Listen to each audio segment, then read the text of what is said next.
도 하고 문제가 있는 해당 부위 증상들을 없애는 그런 식으로 이제 꾸준히 관리를 하다 보면은 또 어느 정도 조금은 복구가 돼요. 그러면 또 한동안 괜찮다. 근데 또 너무 과사용해 버리면은 또 문제가 생기죠. 이런 분들은 운동을 하는 게 좋을까요? 안 하는 게 좋을까요? 그래도 조금 움직여야 되는 거 아니에요? 아예 안 움직이면은 혈액이 안 도니까 복구가 잘 안 되고, 그렇다고 너무 무리해 버리면은 너무 무리가 돼서 주변에 염증들이 많아지니까 이런 경우들은 가볍게 한 30분에서 한 1시간 정도 사이로 이렇게 산책하듯이 가볍게, 그리고 허리 충분히 좀 스트레칭도 해주고 늘려주고 이런 운동도 좀 많이 하시는 게 좋습니다. 자, 그러다 보니까는 이제 요 옆에 척추관이 좁아져요. 척추관이 우리 다리로 가는 신경이 나오는 데잖아요. 그래서 디스크가 좁아지고 이런 뼈들이 자꾸 튀어나오고 황색인대가 두꺼워지고 하다 보니까는 요 신경이 가다가 눌리는 경우들이 있어요. 그래서 앉았다가 처음에 막 일어났을 때는 괜찮아요. 그런데 가면 갈수록 이게 점점 좁아지면서 이제 신경이 꽉 눌리기 시작을 해요. 그래서 한 100m만 걸으면 갑자기 엉피가 아프고 다리가 저려가지고는 가다가 좀 앉아서 아이고 이러면 또 좀 풀려요. 그리고 가다가 또 좀 가다가 걷다 보면은 한 100m, 200m 가면은 또 그 사이가 좁아져서 또 저리기 시작을 하니까 또 아이고 하면서 또 잠깐 앉아서 쉬었다 하고 나이 많으신 분들 중에서 이제 그런 분들이 있죠. 허리병 중에서는 가장 좀 치료하기가 어려운 데 속하고, 왜냐하면 그만큼 많이 노화가 퇴행화가 진행된 다음에 나타나기 때문에 이런 경우들은 좀 치료 기간도 꽤 오래 걸리고, 일단은 한번 이렇게 구조가 무너지면은 자동적으로 이제 복구하기는 어려워요. 그래서 이런 분들은 운동을 열심히 해줘야 돼요. 열심히 해서 근육들을 좀 키워주고 나면은 그래도 근육의 힘으로 조금은 더 버티게 되니까 조금은 더 많이 걸을 수 있게 되고. 운동 어떤 운동을 해야 되죠? 근데 운동하란다고 이제 열심히 걸어 다녀요. 이런 협착증이 있는 분들이 걷는 운동이 도움이 될까요? 안 될까요? 안 돼요.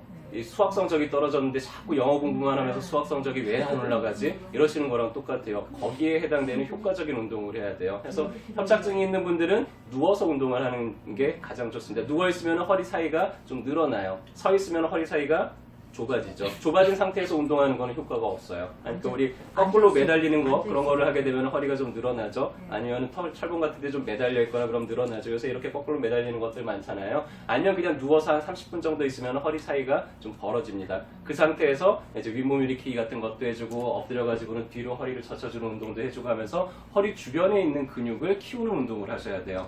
걷는 운동을 한다고 해서 허리 주변에 있는 근육이 커지는 건 아니죠. 그래서 그런 종류의 운동들을 좀 열심히 하시는 게 도움이 됩니다. 만약에 잘 모르겠으면 이 앞에 앉아 계시는 우리 선생님이 어떻게 운동해야 되는지 다 알려드릴 거예요. 그래서 물어보세요. 나 운동 좀 가르쳐줘 하면은 이렇게 가르쳐줍니다.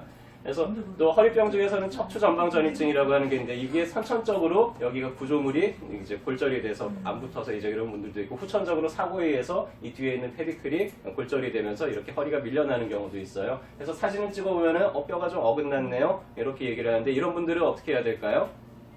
자세 수술해야 될까요? 자세 교정. 아니에요. 이게 절반 이상 튀어나오기 전까지는 특별히 수술할 필요 없고, 선천적으로 이러신 분들 중에서도 평생 그냥 별다른 문제 없이 잘 살다 가시는 분들도 많기 때문에 이 경우는 증상이 나타나지 않으면 그냥 거의 대부분 이제 놔두게 되는데, 근데 내가 이제 이러니까는 허리가 힘이 좋겠어요? 안 좋겠어요?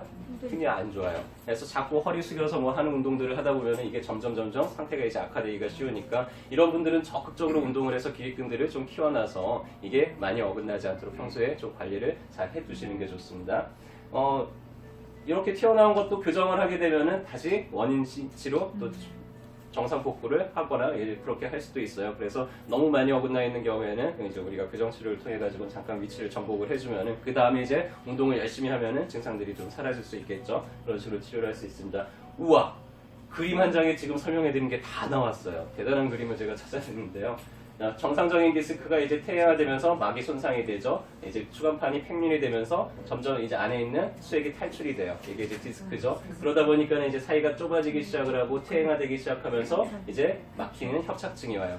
자, 협착증이 어디 단계에 있어요? 제일 마지막 단계, 허리병 중에서는. 그래서 이런 분들은 좀 치료하는 기간이 오래 걸릴 수밖에 없습니다. 그러다 보면 이제 다리로 가는 신경이 눌리게 되죠. 마치 호스로 통해 가지고는 물이 잘 나오던 걸 가운데를 눌러버리니까는 물이 쫄쫄쫄 나오는 것처럼 이제 허리 쪽에 병이 생기면은 다리로 자꾸 힘이 빠져요. 혹은 다리가 이제 저리고 시큰거리고 이런 증상들이 나타나겠죠.